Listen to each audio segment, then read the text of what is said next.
what's in your water.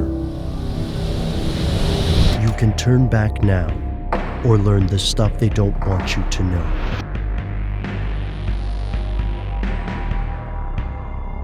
Here are the facts.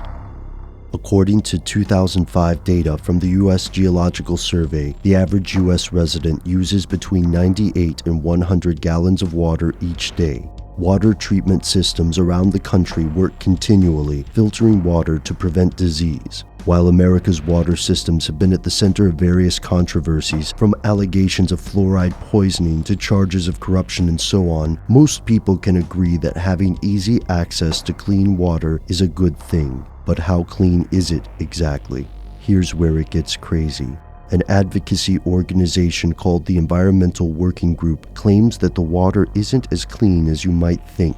In a survey of drinking water in 42 states, they found a reported 119 chemicals that the EPA has established limits for and 141 additional unregulated contaminants. The majority of the chemicals found were disinfection byproducts, nitrates, chloroform, barium, arsenic, and copper. In all fairness, the EPA has an enormously difficult task when it comes to regulating the country's water, and it's unrealistic to expect that it could maintain a 100% success rate 100% of the time. So how widespread is the problem? In 2009, the New York Times compiled data claiming that violations of the Safe Drinking Water Act have occurred in parts of every state. In New York State alone, 205 water systems violated the act by exceeding the acceptable bacteria limits. Only 3 of those systems were penalized. While these statistics might sound alarming, it's nothing new. Former government officials like David Ullman note that the EPA and Justice Department are often reluctant to take action because cash-strapped municipalities would have a tough time paying fines, ultimately placing this burden on local taxpayers.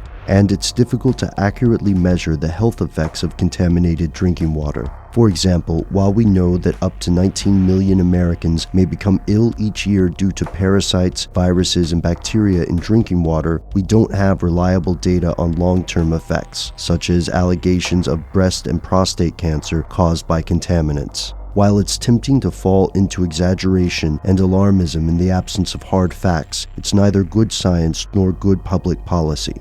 Yet there is one worrying thing. We know that cover-ups exist. One of the biggest allegations of a water safety cover-up came in 2012, when government watchdogs claimed that the U.S. Navy was suppressing evidence of long-term water contamination at the Marine Corps Camp Lejeune. When these allegations became public, they ultimately led to the Janie Ensminger Act, authorizing medical care to those who lived at the camp from 1953 to 1987. But this and other similar allegations have damaged the public perception of water safety.